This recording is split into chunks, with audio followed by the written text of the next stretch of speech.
നമസ്കാരം. റാഫ്ടോക്ക് ഫുട്ബോളിലേക്ക് അവർക്കും സ്വാഗതം. ഫ്രാൻസ് യൂറോ കപ്പിൻ്റെ ക്വാർട്ടർ ഫൈനലിലേക്ക് കടന്നിരിക്കുന്നു.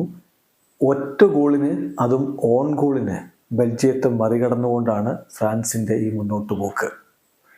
കളിയിലെ നിരവധി മുന്നേറ്റങ്ങൾ ഫ്രാൻസ് ഉണ്ടാക്കി. പക്ഷേ ലക്ഷ്യം പിഴക്കുന്ന സ്ട്രൈക്കർമാരെയാണ് നമ്മൾ കണ്ടത്. എംബാപ്പയും അതുപോലെ തന്നെ തുറാമും ഷുവാമിനിയും ഒക്കെ പലതവണ ശ്രമിക്കുന്നു. പന്ത് വലയിലേക്ക് എത്തിക്കാൻ കഴിയുന്നില്ല. ഒടുവിൽ കൊലമുവാനിയുടെ ഒരു ശ്രമമാണ് ബെൽജിയൻ താരത്തിൻ്റെ ദേഹത്ത് കൊണ്ട് ഡിഫ്ലക്റ്റഡ് ആയിട്ട് വലയിലേക്ക് കയറി ഫ്രാൻസ് വിജയിച്ചത്.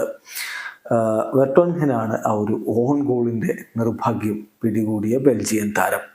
മത്സരത്തിൽ ഫ്രാൻസിൻ്റെ മുന്നേറ്റങ്ങൾ നയിച്ചുകൊണ്ട് ആദ്യ ലെവലിൽ അന്റോയിൻ ഗ്രീസ്മാനും മാർക്കസ് തുറാമും കിലിൻ എംബാപ്പയും ഒക്കെ ഒരുമിച്ച് അണിനിരന്നു. മറ്റു നിരയിൽ ഷുവാമനിയും റാബിയോട്ടും എൻഗോളോ കാണ്ടയും ഉണ്ടായിരുന്നു. മറുഭാഗത്താവട്ടെ ലുക്കാക്കുവും ഒപ്പൻ്റെയും ഡോക്കുവും ഡിബ്രൂയനെയും കാഡസ്കോയും ഒക്കെ ചേർന്നുകൊണ്ടാണ് ബെൽജിയത്തിനായിട്ട് നീക്കങ്ങൾ അയച്ചുകൊണ്ടിരുന്നത്. ആദ്യ പകുതിയിൽ നമ്മൾ പറഞ്ഞ പോലെ ഫ്രാൻസ് തന്നെയാണ് ആധിപത്യം പുലർത്തിയത്. ബെൽജിയം കൂടുതൽ ഡിഫെൻഡ് ചെയ്ത് നിൽക്കാൻ വേണ്ടിയിട്ട് ശ്രമിച്ച പോലെയാണ് തോന്നിയത്. തുറാമിൻ്റെ ഒരു ശ്രമം, അതുപോലെ ഷുവാമനിയുടെ ഷോട്ടുകൾ, ഇതൊന്നും വലയിലേക്ക് കയറാതെ പോയതോടെ ആദ്യ പകുതി ഗോൾ രഹിതം. രണ്ടാം പകുതിയിലും ഫ്രാൻസ് അവരുടെ ആക്രമണങ്ങൾ അഴിച്ചുവിടുന്ന കാഴ്ച, അലമാലകൾ പോലെ അവരുടെ ആക്രമണങ്ങൾ നടക്കുന്നു. പക്ഷേ പന്ത് വലയിലേക്ക് എത്തിക്കാൻ മാത്രം കഴിയാതെ പോകുന്നു.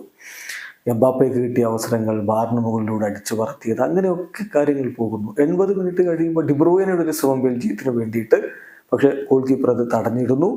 അങ്ങനെ നിൽക്കവെയാണ് കൊലോ മുവാനിയിലേക്ക് പന്തെത്തുന്നത്. പെനാൽറ്റി ബോക്സിൽ നിന്ന് അദ്ദേഹം തൊടുത്ത ഷോട്ട് അത് തടയാൻ വേണ്ടി കൃത്യമായിട്ട് ഗോൾ കീപ്പർ കാസ്റ്റിലസ് ശ്രമിച്ചതാണ്. പക്ഷേ നേരെ മറുഭാഗത്തേക്ക് ഡിഫ്ലക്റ്റഡ് ആയിട്ട് വെർട്ടോങ്കൻ്റെ ദേഹത്ത് കൊണ്ടുകൊണ്ട് മറുഭാഗത്തേക്ക് പന്ത് കയറി. അദ്ദേഹം ഗോൾ കീപ്പർ നിസ്സഹായനായി പോയി. 85-ാമത്തെ മിനിറ്റിൽ വീണ ആ ഗോൾ, അതിന് മറുപടി കൊടുക്കാൻ പിന്നെ അവസാന നിമിഷങ്ങളിലെ ശ്രമമൊക്കെ ബെൽജിയം നടത്തിയെങ്കിലും സമയമുണ്ടായിരുന്നില്ല.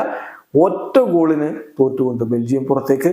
ഒറ്റ ഗോളിന്, അതും ഓൺ ഗോളിനെ ജയിച്ച് ഫ്രാൻസ് ക്വാർട്ടർ ഫൈനലിലേക്ക്. ഫ്രാൻസിൻ്റെ ഈ ഒരു ടൂർണമെൻറ്റിലെ മൊത്തം പ്രകടനം നോക്ക്, ഗോളടിക്കാൻ നന്നായിട്ട് ബുദ്ധിമുട്ടുന്ന ടീമിനെയാണ് നമ്മൾ കാണുന്നത്. വീഡിയോ അവസാനിക്കുന്നു.